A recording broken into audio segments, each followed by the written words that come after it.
Batallas.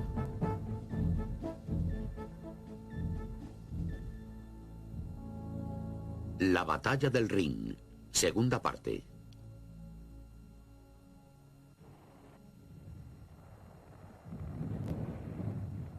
La operación Jardín Mercado, el plan británico para tomar un puente en el río Rin, estaba planeada para el 17 de septiembre de 1944. Sin embargo, a menos de una semana de la fecha señalada, existían ya importantes problemas. Los planes británicos habían subestimado la cantidad de provisiones que la operación requería. Se vieron forzados a recomendar al comandante supremo, el general Eisenhower, que se pospusiese la ofensiva una semana.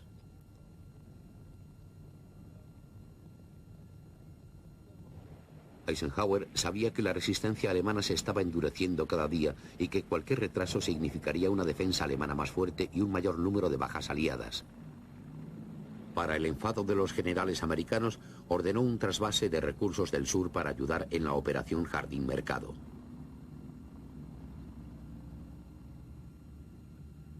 Los comandantes aliados creían que el área donde tendría lugar el planeado ataque estaba débilmente defendida.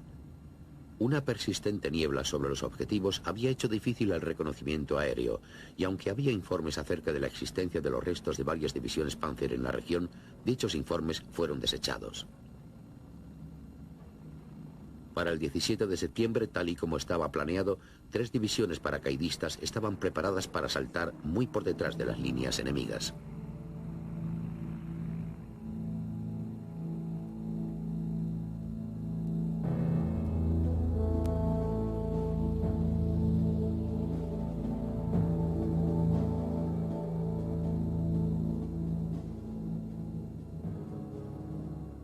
Para allanar el camino para la operación Jardín Mercado, el 16 de septiembre los bombarderos aliados lanzaron fuertes ataques en el área del objetivo y los alrededores.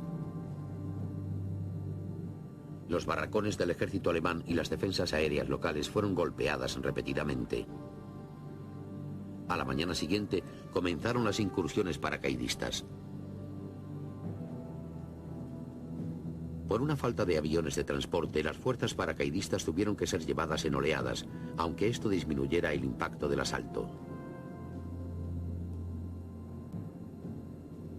Cuando la primera oleada de casi 20.000 soldados paracaidistas y planeadores cayeron en las 3 zonas principales de aterrizaje, tan solo unos pocos aviones resultaron derribados.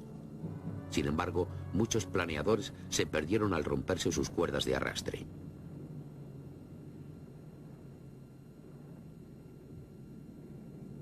De las 3 formaciones atacantes fue la primera división paracaidista británica la que debía encargarse de asegurar el principal objetivo de la operación: el puente sobre el río Rin en Arnhem.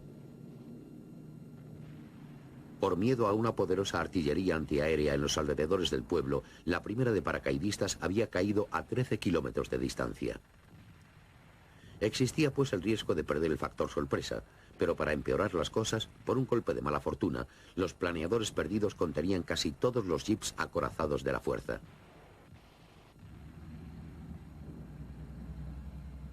Incluso en esta fase la división tenía problemas con sus radios, pero lo peor estaba aún por llegar. Casi de inmediato la fuerza se topó con la 9ª División Panzer de las SS y se vio envuelta en una dura lucha.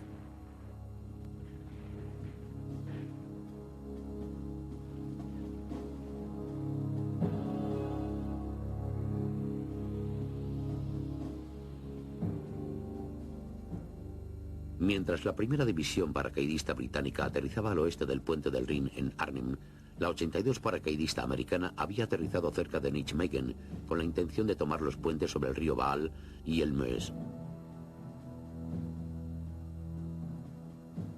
Mientras tanto, la 101 paracaidista americana había aterrizado al norte de Eindhoven con la misión de asegurar los puentes que cruzaban los canales cercanos. Al mismo tiempo que ocurría el ataque paracaidista, un asalto terrestre, liderado por el 30º Cuerpo Británico, había avanzado hacia el noreste y debía unirse a las formaciones paracaidistas lanzadas tras las líneas enemigas.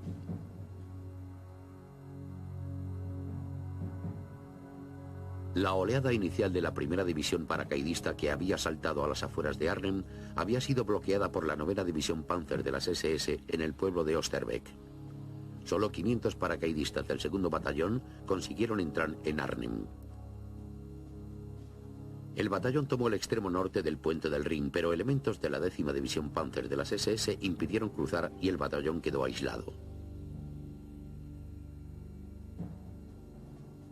Una segunda oleada de paracaidistas fue lanzada sobre Oosterbeek e intentó penetrar en Arnhem, pero fue bloqueada por los alemanes. Los aliados trataron de lanzarle provisiones a la primera paracaidista, pero fallaron el blanco y las provisiones cayeron en manos alemanas. La primera brigada paracaidista polaca cayó al sur del Rin con la intención de unirse a los británicos, pero los polacos vieron sus planes truncados por una fuerte defensa alemana. Aún no había ninguna señal de las fuerzas terrestres que se suponía debían unirse a la primera paracaidista.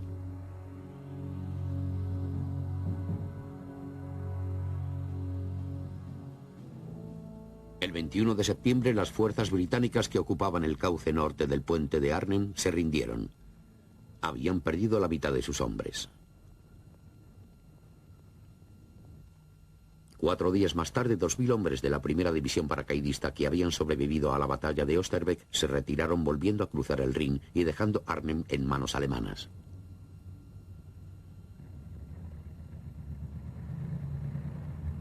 Aunque la operación Jardín Mercado había fracasado en su principal objetivo, la captura de un puente que cruzase el Rin había tenido cierto éxito en otras áreas.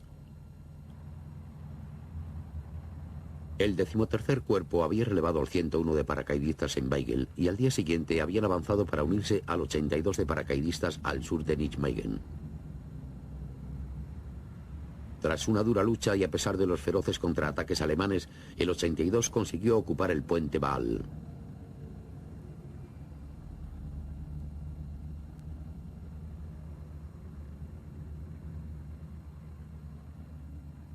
Para el general Eisenhower, a pesar del éxito de algunas de las fuerzas paracaidistas, la incapacidad de la operación Jardín Mercado de procurar el prometido cruce del Rin era prueba de lo absurdo de un ataque de frente estrecho. En cuanto a Montgomery, su reputación había sufrido un serio revés y no volvería a recuperar su vieja influencia sobre el comandante supremo.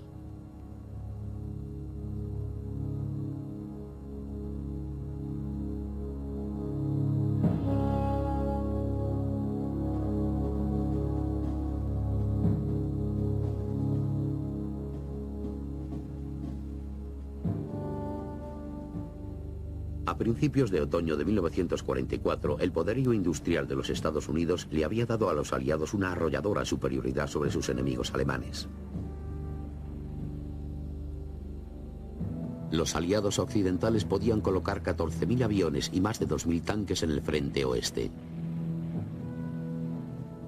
Sobre el terreno, 56 divisiones estaban organizadas en 3 masivos grupos de ejército detrás de un frente de 800 kilómetros de longitud.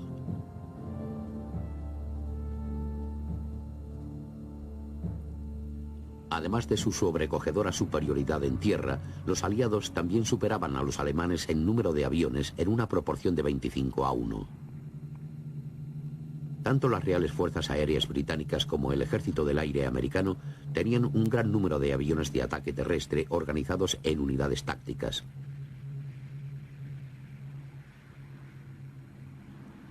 Cazas bombardero como el Typhoon Hawker británico y el Thunderbolt P-47 americano operaban apoyando de cerca cualquier operación terrestre aliada.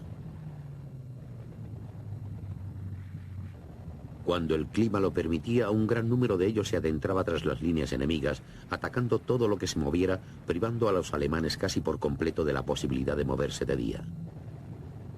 Mientras tanto, los transportes motorizados y acorazados de los aliados podían reunirse tras el frente sin miedo a ser atacados.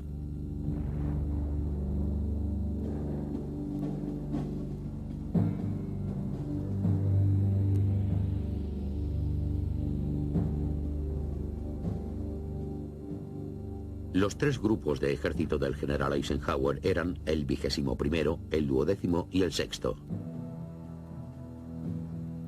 El 21º grupo del ejército estaba bajo el mando del mariscal de campo Bernard Montgomery. Montgomery contaba con el segundo ejército de infantería británico, que tenía 6 divisiones acorazadas, 8 de infantería y 2 de paracaidistas, y con el primer ejército canadiense, que tenía 2 divisiones acorazadas y 3 de infantería y una brigada acorazada.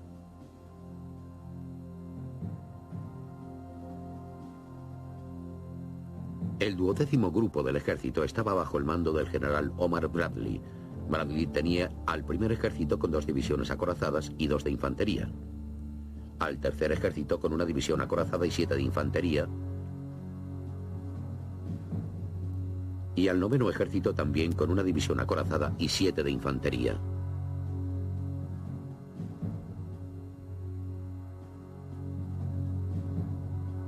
El 6º grupo del ejército había subido desde el sur de Francia y se hallaba bajo el mando del general Jacob L. Devers. Devers contaba con el 7º ejército de los Estados Unidos con una división acorazada, 5 de infantería y una de paracaidistas, y el primer ejército francés con 3 divisiones acorazadas, una motorizada, una de montaña y 3 de infantería.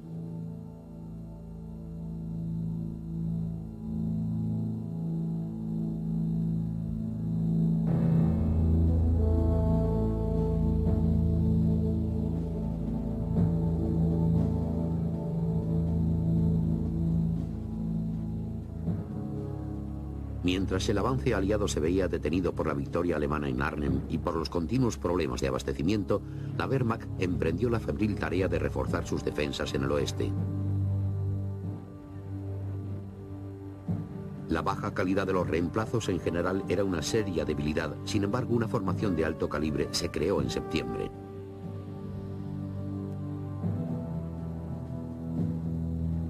El primer ejército de paracaidistas, que contaba con 30.000 hombres, se formó con un núcleo de 6 regimientos de paracaidistas de la Luftwaffe y se resarciría en las batallas que siguieron.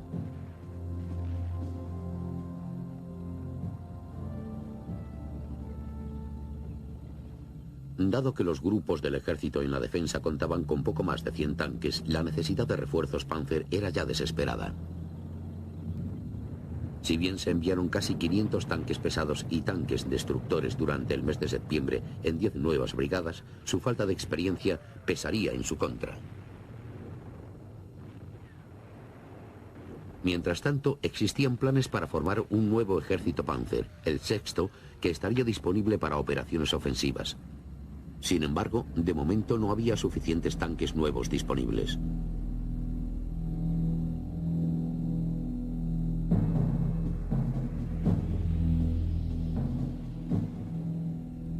El Grupo B del ejército alemán estaba desplegado en el frente noroeste y se hallaba bajo el mando del mariscal de campo Walter Model. Model contaba con el 15º y 7º ejércitos, el recién formado primer ejército de paracaidistas y el 5º ejército Panzer.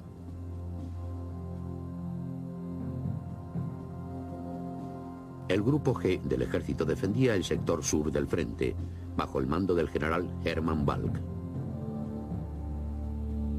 El Grupo G del ejército contaba con el primer y 19º ejércitos.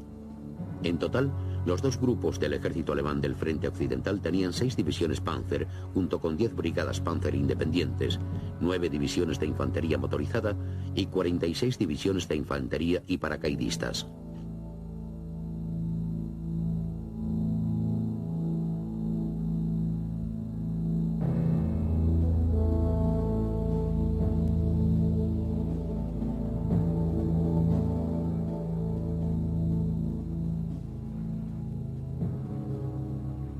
A finales de septiembre de 1944, en vista del fracaso de la Operación Jardín Mercado, los aliados se habían visto obligados a admitir que no iban a ganar la guerra antes de fin de año.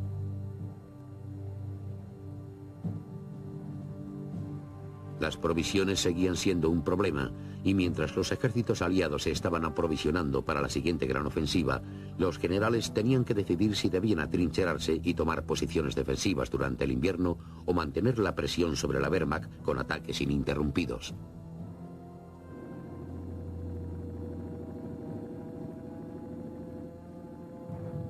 El clima ya se había tornado frío y húmedo, pero los comandantes aliados habían decidido no darle espacio a los alemanes ni para respirar.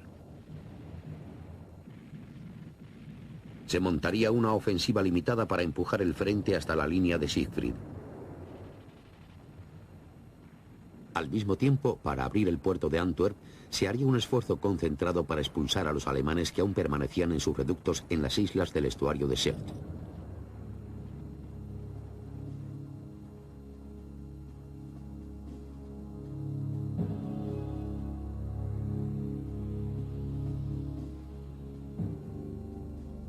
Eran unidades del 15º Ejército Alemán las que continuaban resistiendo en el estuario de Scheldt y junto con densos campos minados bloqueaban a los aliados el acceso al puerto de Antwerp.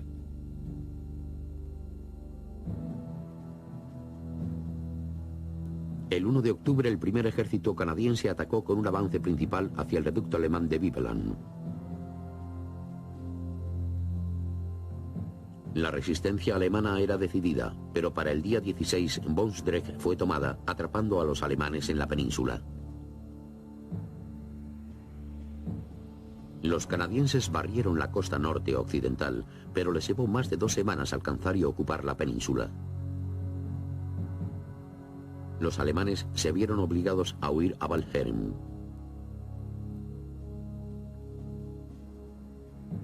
El 1 de noviembre, las Reales Fuerzas Aéreas Británicas bombardearon los diques de Walcheren, inundando gran parte de la isla. El primer ejército canadiense emprendió entonces un poderoso ataque anfibio. Hizo falta una semana de feroz lucha para que Walcheren cayese en manos aliadas. Solo entonces pudo comenzar la tarea de dragar el estuario en busca de minas.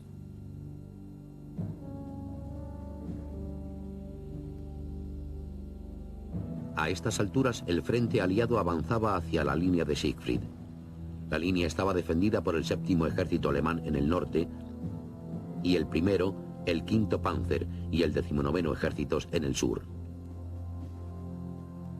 El 2º Ejército Británico atacó al norte y al sureste a través de las marismas de Peel, mientras que el 3er Ejército de los Estados Unidos empezó a avanzar a través de la fuertemente defendida región de Saar, mientras su flanco derecho asediaba Metz. Mientras el 7º Ejército avanzaba hacia Estrasburgo y los franceses atacaban a través de Belfort, el 1er y 9º Ejército de los Estados Unidos, en su avance hacia Aachen, penetró en el bosque de Wergen, un área de más de 45 kilómetros cuadrados. Su intención era tomar la ciudad y continuar rumbo a la línea Siegfried.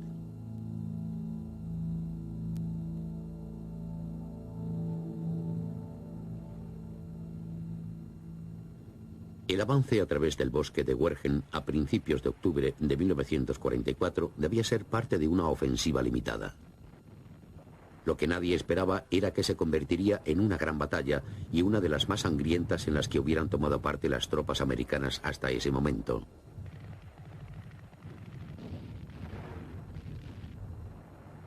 Una vez dentro del bosque de Wergen, los americanos rápidamente descubrieron que los alemanes habían fortificado cada pueblo y ciudad en su camino. Lo que era aún peor, el muro oeste pasaba por el centro del bosque y sus defensas habían sido reforzadas.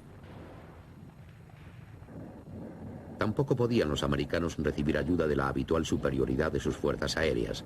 El bosque era simplemente demasiado denso para un bombardeo certero.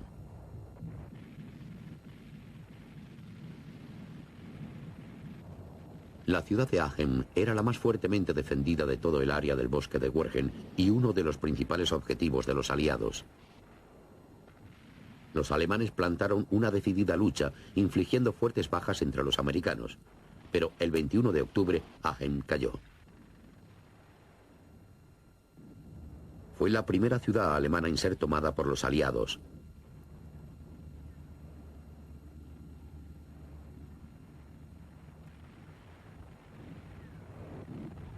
La dura batalla en el bosque de Wergen continuó durante 3 semanas más hasta que finalmente, a principios de diciembre, el 1er y el 9º ejércitos alcanzaron el cauce del río Roer. La pugna por cruzar el bosque de Wergen le había costado a los dos ejércitos americanos 35.000 muertos y heridos y había reducido varias divisiones a jirones. Más al sur, el tercer ejército de Patton también se había enfrentado a una dura oposición, especialmente en los alrededores de Metz. La ciudad cayó eventualmente el 18 de noviembre. Poco más de una semana después, el tercer ejército comenzó su asalto a la línea de Siegfried. Para la primera semana de diciembre, a pesar de la feroz resistencia alemana, los hombres y carros de combate americanos atravesaban las brechas.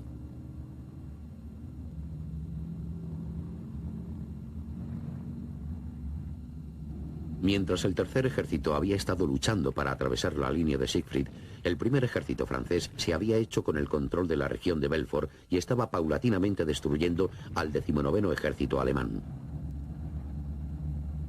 El 23 de noviembre, el séptimo ejército de los Estados Unidos había llegado a Estrasburgo y al día siguiente la ciudad cayó a manos de las tropas francesas de la segunda división del ejército. A estas alturas, el estuario del Scheldt había sido limpiado de minas y los barcos mercantes aliados habían entrado en el puerto de Antwerp. En la primera semana de operaciones, el puerto se hizo cargo de más de 10.000 toneladas de provisiones al día, y esa cifra se incrementaba con rapidez. Los comandantes aliados ahora estaban seguros de que sus ejércitos estarían pronto tan bien abastecidos que podrían emprender una ofensiva a gran escala contra Alemania a principios del nuevo año.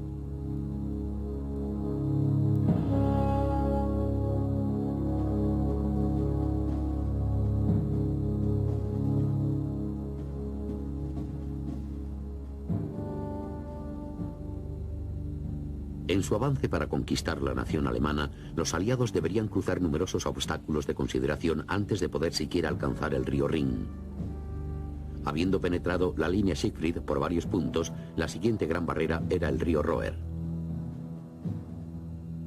Los ingenieros aliados, con ayuda de maquetas del Roer y sus alrededores, estaban ya tratando de predecir para los planes aliados qué pasaría si los alemanes inundaban el río y cómo podrían solucionarlo las fuerzas atacantes.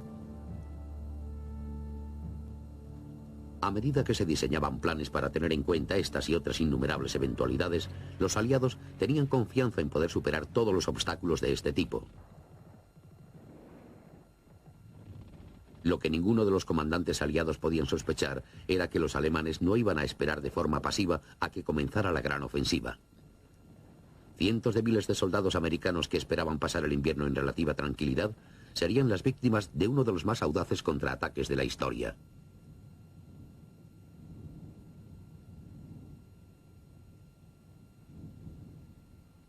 Hitler y sus más antiguos comandantes de la Wehrmacht habían estado planeando un contraataque a gran escala contra los aliados desde mediados de septiembre. El objetivo del ataque era recuperar Antwerp.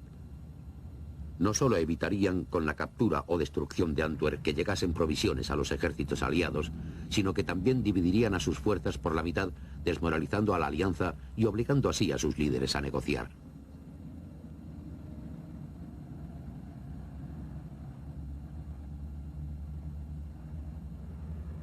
Para el ataque, Hitler concentró a lo mejor de las fuerzas que le quedaban en el oeste. 240.000 hombres en 28 divisiones con 1.200 tanques y cañones de asalto.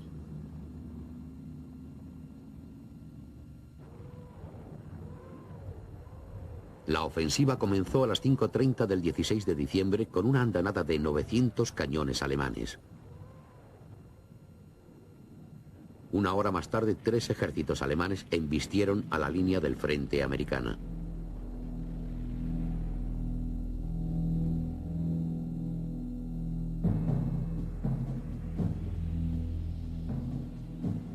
A estas alturas, la línea del frente en el oeste seguía el curso de los ríos Roer, Our y Saar. En el sur de Bélgica, la línea pasaba por los Ardennes, una región de colinas con tupidos bosques. Era a través de este área por donde Hitler pensaba avanzar hacia los puentes del río Meuse y el puerto de Antwerp.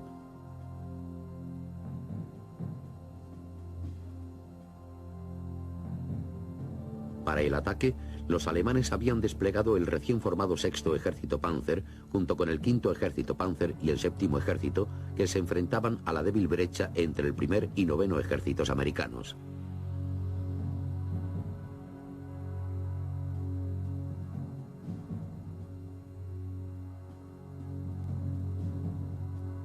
Aunque el avance por parte del sexto ejército Panzer hacía lentos progresos, una cabeza de lanza pudo atravesar la línea americana y se apresuró en alcanzar el Meuse.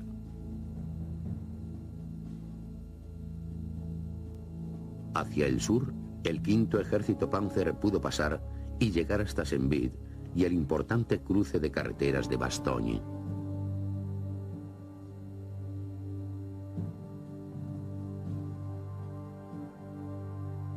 Sin embargo, los alemanes no lograron tomar el pueblo, que fue rápidamente reforzado por la 101 División Americana de Paracaidistas.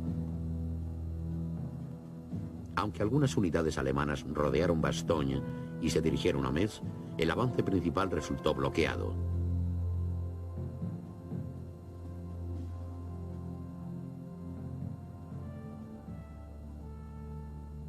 Para los comandantes aliados, la ofensiva alemana a través de los Ardennes llegó como un golpe demoledor. Nadie creía que los alemanes fuesen capaces ya de montar un ataque a gran escala. Tampoco nadie había creído que Hitler fuera tan tonto como para arriesgar las últimas fuerzas que le quedaban en una gran apuesta.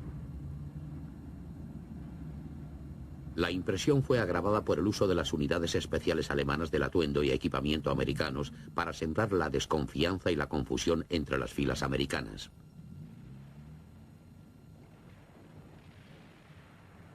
El éxito en el ataque alemán hasta entonces se debía en parte al clima. Gran parte de las tropas atacantes eran veteranos de la guerra en el frente este y se habían acostumbrado a las duras condiciones del invierno. Una densa cobertura de las nubes les había negado también a los americanos el uso de sus aviones de reconocimiento y ataque terrestre. Sin embargo, a pesar de estas ventajas, el ataque ya se estaba retrasando con respecto al plan. Los americanos se habían negado a ceder Bastogne, mientras que por todas partes los puentes dinamitados habían entorpecido el avance y todas las unidades alemanas estaban sufriendo de una desesperada escasez de combustible. Mientras tanto, los aliados se estaban recuperando del primer impacto del ataque.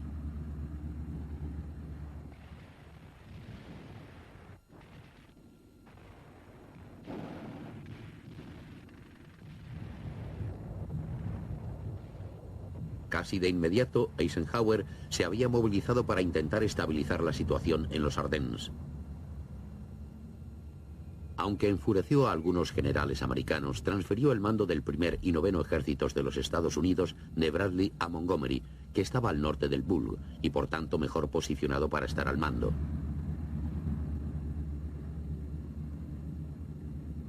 Montgomery actuó con rapidez, reforzando los puentes del Meuse con el 30º Cuerpo británico, mientras que el primer y noveno ejércitos se apresuraron a bloquear cualquier otro avance hacia el río.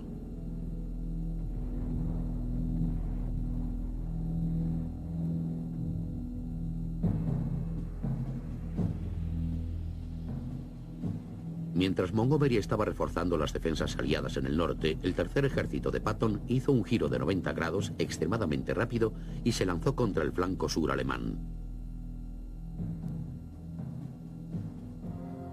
El 26 de diciembre, el tercer ejército cruzó para relevar a los defensores de Bastogne.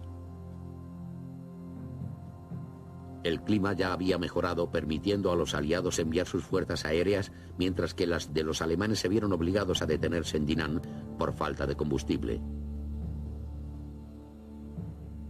Los aliados habían podido contener el avance alemán y ahora empezaron a empujar la enorme protuberancia que el avance alemán había causado en la línea. Las fuerzas aliadas se unieron en Houffalize y a finales de enero habían devuelto a los alemanes a sus posiciones iniciales.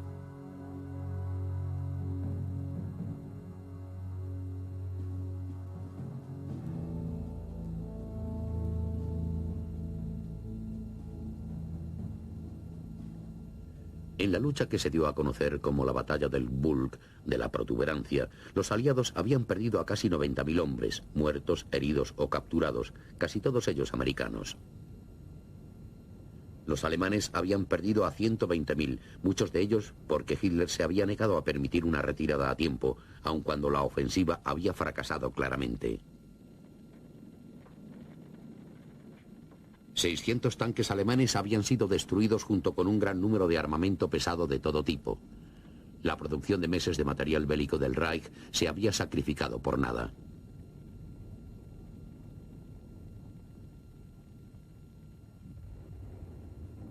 Aunque en el Bulge los americanos habían conseguido una considerable victoria, la batalla de los Ardennes había obligado a Eisenhower a enfrentarse a varios hechos. En las primeras fases de la lucha, la moral americana se había venido abajo. Miles habían desertado y el primer soldado americano en 100 años había sido ejecutado por cobardía.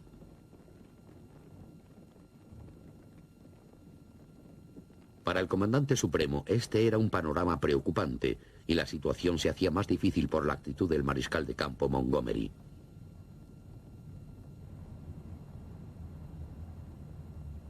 Poco después de la batalla, Montgomery había insinuado públicamente que gracias a que se le había dado el mando temporal del primer y noveno ejércitos de los Estados Unidos, había salvado a los americanos de una derrota segura. Los generales americanos estaban furiosos y Eisenhower amenazó con dimitir si Montgomery no lo hacía antes. A principios de 1945, las relaciones entre los militares americanos y británicos habían alcanzado su punto más bajo. Sin embargo, la crisis se evitó cuando Montgomery se disculpó con Eisenhower. Incluso el tenaz y contumaz mariscal de campo británico se había visto forzado a aceptar que, con los aliados a punto de embarcarse en el último y gran ataque sobre la Alemania nazi, la unidad lo era todo.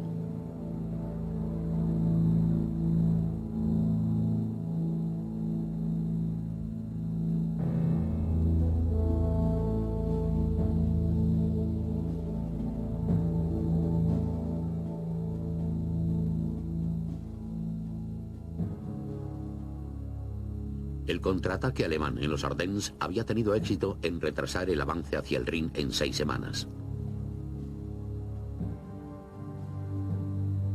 A finales de enero de 1945, las provisiones necesarias para el gran asalto estaban casi listas y los 3 grupos del ejército estaban preparados para emprender la ofensiva.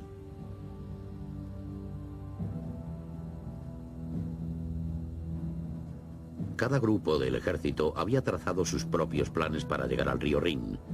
El 21º de Montgomery tenía una estrategia de 2 puntas, doble lanza, la Operación Veritable, verdadera, y la Operación Grenada, ambas pensadas para empezar el 8 de febrero.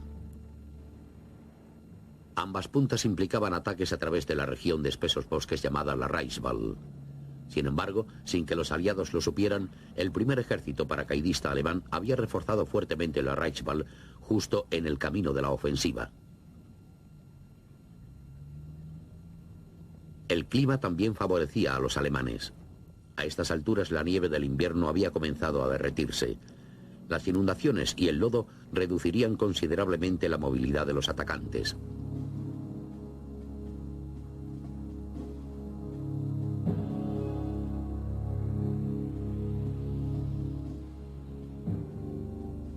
La Operación Veritable, el avance al norte del 21º Grupo del Ejército, comenzó el 8 de febrero según lo planeado.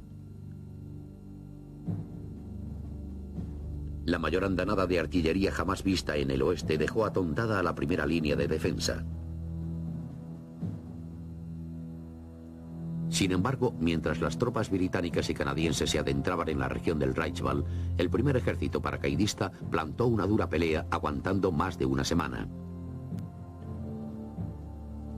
Los canadienses y británicos finalmente conquistaron los pueblos de Cleve y Gauge y lograron llegar hasta el cauce oeste del río Rin, de Hammerich al pueblo alemán de Wesel.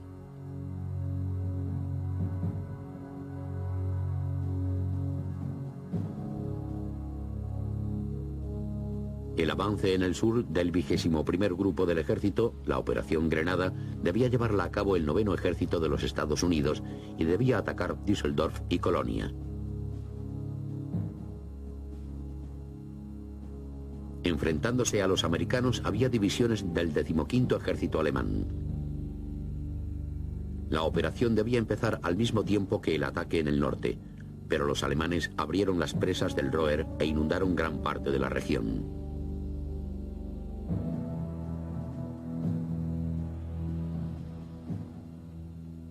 Pasaron 2 semanas hasta que las inundaciones del Roer se normalizaron y solo entonces pudieron avanzar los americanos.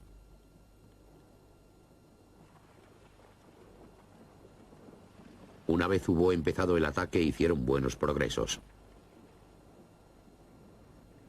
A finales de marzo, el 9º Ejército había ocupado posiciones en el cauce oeste del Rin. 2 días más tarde, elementos del 1er Ejército también llegaron al río y el 5 llegaron a las afueras de Colonia.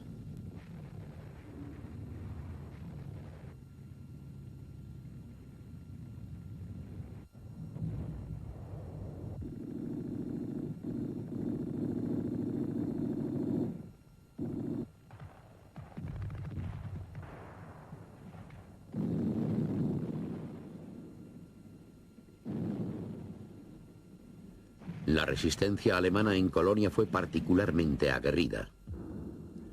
Los defensores se aferraban a cada trozo de escombros y el proceso de ocupar la ciudad fue agónico y costoso.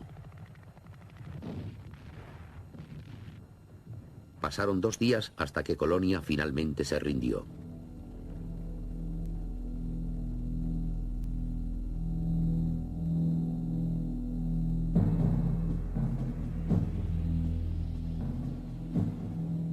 Al sur, el 12º Grupo del Ejército con el 1er Ejército americano y elementos del 3er Ejército habían empezado su avance en 2 grupos hacia el Rin. Frente a los americanos estaban el 5º Ejército Panzer alemán y el 15º y 7º Ejércitos. La operación Leñador avanzó a buen ritmo, atravesando la región de Eifel hacia Koblenz.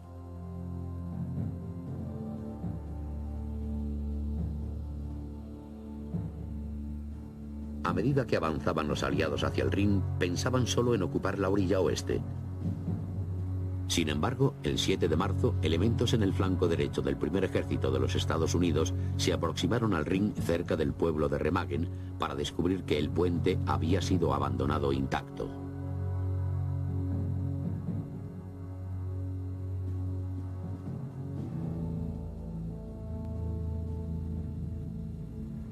Cuando la 9ª División acorazada había pasado por Remagen, esperaban encontrar que el puente del ferrocarril que cruzaba el Rin hubiera sido volado por los alemanes.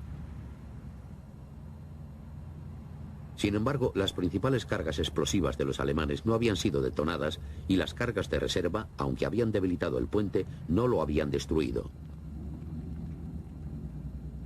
De inmediato, los sorprendidos americanos se apresuraron a ocupar el cruce.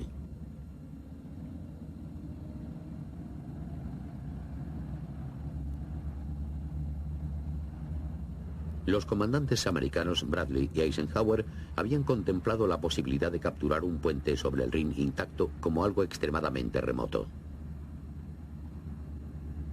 No se habían hecho planes para tan improbable contingencia. Todo lo que Bradley podía hacer era apresurar a las unidades en la zona para que cruzasen tan pronto como fuese humanamente posible. Casi de inmediato los ingenieros comenzaron a construir otros 2 puentes de a pie río arriba. Para el atardecer del primer día, la cabeza de puente de la orilla este del Rin estaba repleta de hombres y equipamiento americanos.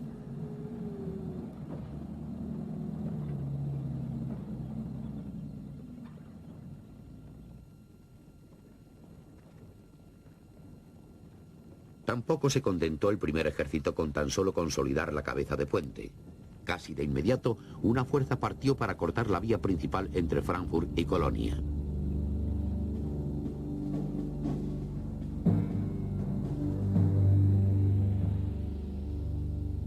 Mientras, el primer grupo del ejército se estaba acercando al Rin frente a Wesel, y por el centro la cabeza de puente de Remagen había sido consolidada. El 12º y 6º grupos del ejército también habían hecho progresos.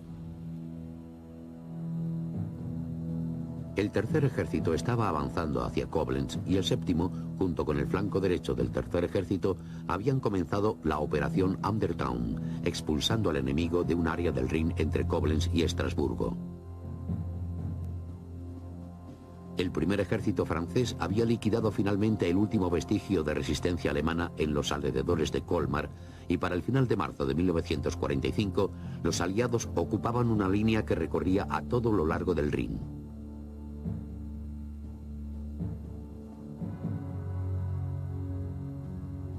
Para los alemanes, la pérdida del puente en Remagen había sido un golpe devastador. El enemigo había cruzado la mayor frontera fluvial de Alemania casi sin luchar. Cuando las noticias de este desastre llegaron a oídos de Hitler, este reaccionó con una ira incontrolable. El comandante en jefe de la Wehrmacht en el oeste, el mariscal de campo von Rüsted, fue destituido, y los oficiales que no habían volado el puente fueron fusilados.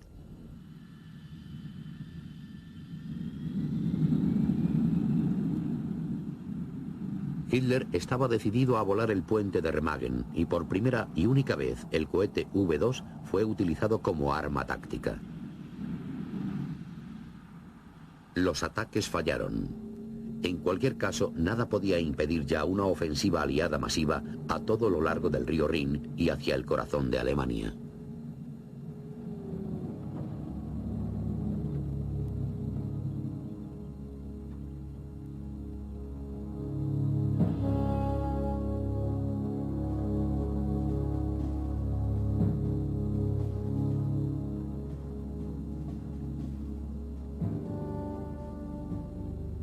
Incluso antes de que los tres grupos del ejército aliados se hubiesen aproximado al Rin, la intendencia de cada uno había empezado a planear el cruce final. El 21º grupo del ejército del mariscal de campo Montgomery planeaba un poderoso asalto anfibio, cuyo nombre en clave era Operación Saqueo. Para el ataque, habían transportado naves de desembarco a través del terreno y habían acumulado 250.000 toneladas de provisiones. Con 3 ejércitos a plena potencia y 5.000 piezas de artillería, Montgomery tenía la intención de tomar una importante cabeza de puente sobre el Rin y entonces, sin perder impulso, adentrarse profundamente en Alemania.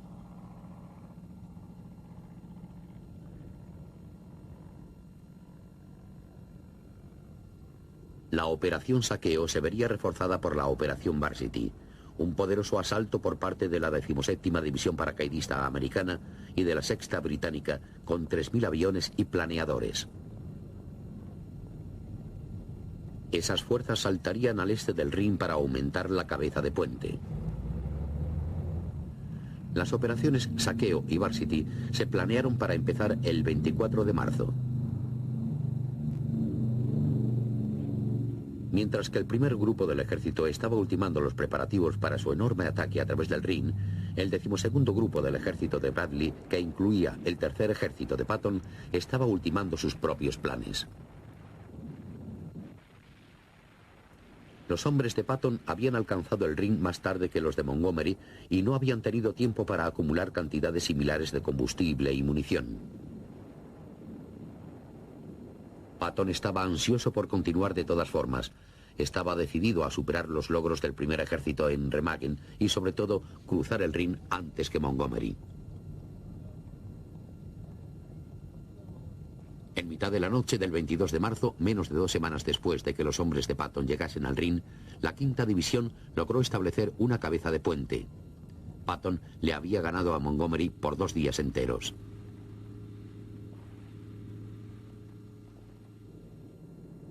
En la noche del 23 de marzo, un enorme ataque de Lancasters golpeó el pueblo alemán de Wesel, situado justamente al otro lado del Rin, desde donde el 21º grupo del ejército de Montgomery pensaba iniciar su operación Saqueo.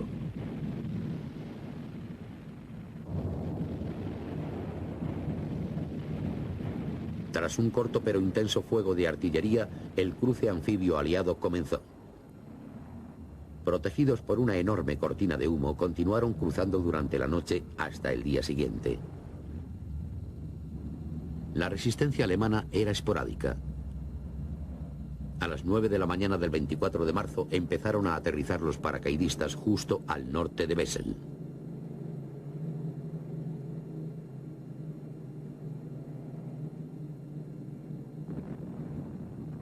Aunque las baterías antiaéreas alemanas causaron graves bajas entre los paracaidistas y planeadores, las fuerzas invasoras hicieron grandes progresos. Pronto se unieron a las formaciones de tierra para atacar el propio Wesel. El primer ejército paracaidista alemán resistió tenazmente, pero para el 25 de marzo, el último de los defensores había huido o sido capturado. En un plazo de 3 días, la cabeza de puente de Wesel tenía 40 kilómetros de profundidad por 40 de ancho.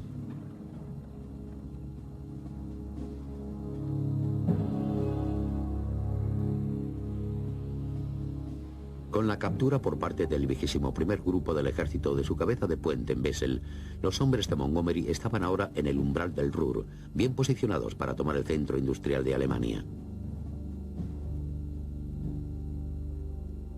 El 12º Grupo del Ejército continuaba cruzando en Remagen, mientras que el tercer ejército de Patton, que ya había cruzado hasta Oppenheim, consiguió otras 2 cabezas de puente más hacia el norte.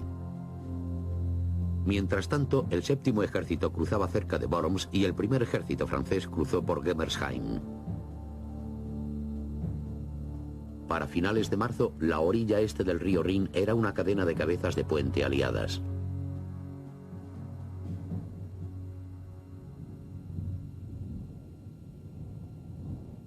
El 28 de marzo, el general Eisenhower anunció que los aliados occidentales no tomarían Berlín. Aunque en la conferencia de Yalta los líderes aliados habían llegado al acuerdo de que, tras la guerra, Berlín quedaría en la zona de ocupación soviética, los británicos, y en especial Winston Churchill, seguían pensando que debía montarse un avance hasta la capital alemana. Al menos serviría para asegurarse de que cuando los alemanes se rindiesen, habría más territorios en manos de Occidente. Sin embargo, Eisenhower se negaba a apoyar tal idea. Para él no tenía sentido perder vidas en obtener unos territorios que en cualquier caso les serían entregados a los soviéticos cuando acabara la guerra.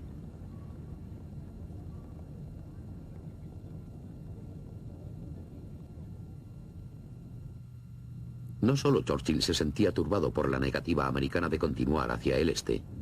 Montgomery también estaba furioso, si bien por razones bien distintas.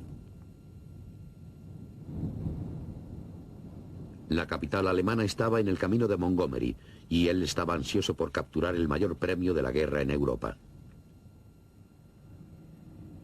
Para empeorar las cosas, su papel en las labores de rodear el Ruhr también había sido reducido por orden de Eisenhower. El 12º Grupo del ejército de Bradley cerraría el cerco del Ruhr, mientras que las fuerzas de Montgomery tan solo jugarían un papel de apoyo.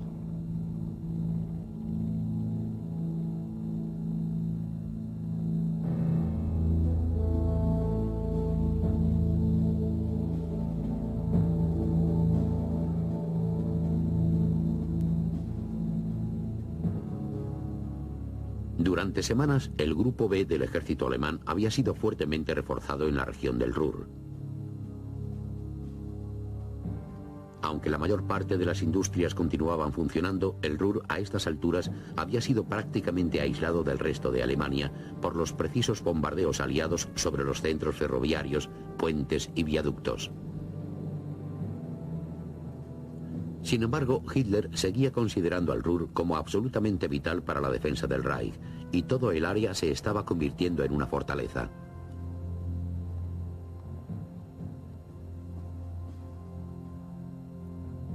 El comandante del Grupo B del ejército, el mariscal de campo Model, había establecido su centro de mando en el Ruhr. Model contaba con el 15º ejército y el 5º ejército Panzer, junto con elementos de otras formaciones, sumando más de 200.000 hombres. Las órdenes eran mantenerse firmes hasta el fin.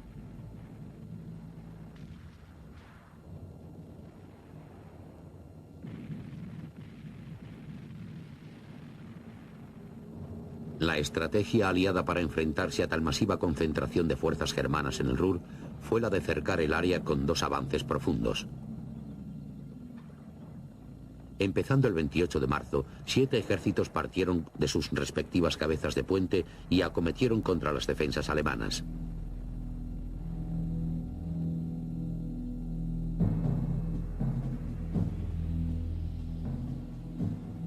El plan aliado consistía en que en el norte el segundo ejército británico debía avanzar en dirección a Hamburgo y bajar por el río Elba. Los canadienses, que partirían unos días más tarde, se ocuparían de Holanda y la costa norte de Alemania. Mientras tanto, el tercer ejército de Patton avanzaría hacia el centro de Alemania, y hacia el sur, el séptimo ejército de los Estados Unidos y el primer ejército francés avanzarían por la línea del Danubio. En el centro, mientras la mayor parte del primer y noveno ejércitos cercaban el Ruhr, algunas unidades avanzarían hacia el río Elba. Ninguna fuerza aliada debía cruzar el río. El este del Elba debía dejarse a los rusos.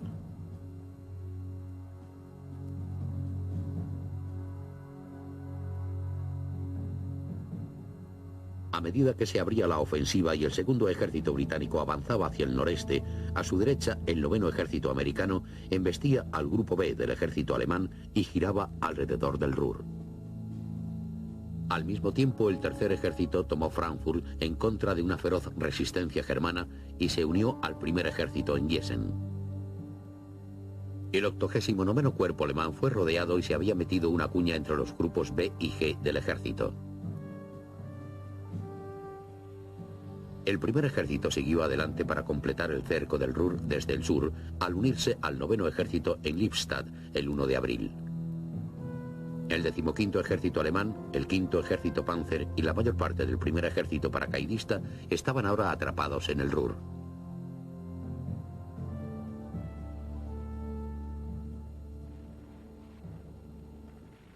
En el cerco del Ruhr, en un área de 50 por 115 kilómetros, estaba la última gran concentración de fuerzas alemanas en el oeste.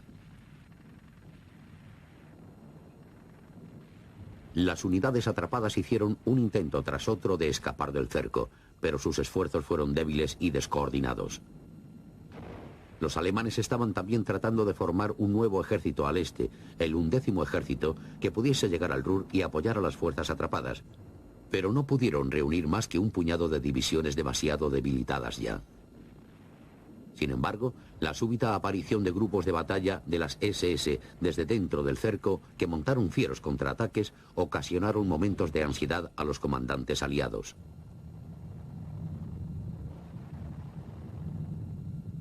En lugar de simplemente contener el cerco en el Ruhr con un mínimo de fuerzas, el general Bradley decidió derrotar a los ejércitos alemanes atrapados en el Ruhr. El resultado fueron casi 3 semanas de difíciles y frustrantes acciones. Aunque algunas ciudades y pueblos se rindieron de inmediato, otras fueron el escenario de fanáticos enfrentamientos a muerte en los escombros de las factorías y calles bombardeadas. Aunque hicieron falta 18 divisiones americanas y casi 3 semanas para acabar con la resistencia, el resultado de la batalla del Ruhr nunca fue cuestionado. Al mismo tiempo, la escala de la victoria sorprendió a los comandantes aliados.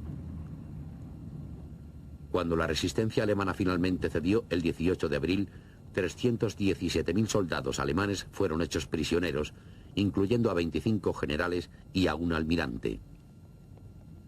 Más prisioneros que en las rendiciones masivas de Stalingrado y Túnez.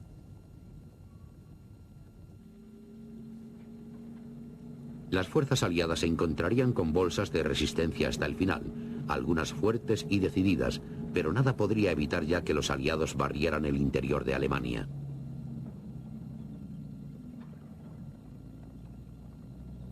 Mientras el avance aliado cruzaba Alemania con celeridad, se aproximaba rápidamente a los rusos que estaban también cerca del río Elba.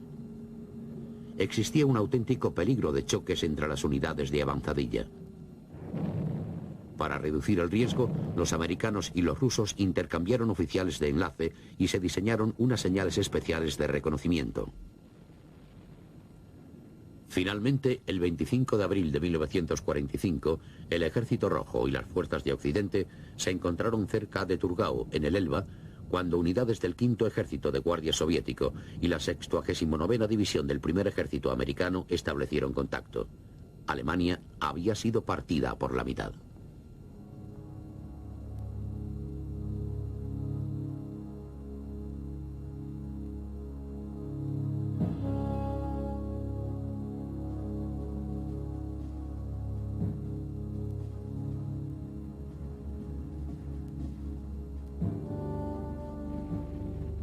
Mientras los aliados occidentales estaban eliminando los últimos reductos de resistencia alemana en su lado del Elba, los rusos emprendieron el asalto sobre Berlín. Dentro de la ciudad, Hitler y un puñado de seguidores se habían refugiado en un búnker enterrado profundamente bajo la Cancillería del Reich, mientras Berlín era reducido a escombros sobre sus cabezas y las unidades alemanas supervivientes se resistían fanáticamente hasta el fin. Para cuando la ciudad se rindió el 2 de mayo, 300.000 rusos y un número desconocido de alemanes yacían muertos en sus ruinas.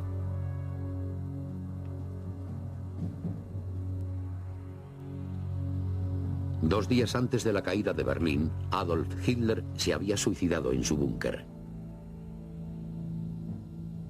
Sin embargo, aunque el Führer se había ido, la resistencia alemana continuó. Conocedores de la terrible suerte que correrían a manos de los rusos, muchas unidades alemanas estaban decididas a luchar hasta alcanzar el oeste para rendirse a las fuerzas americanas o británicas. Para darles tiempo a las unidades del este a escapar, las formaciones alemanas del oeste continuaron luchando mucho después de lo que lo hubieran hecho en otras circunstancias.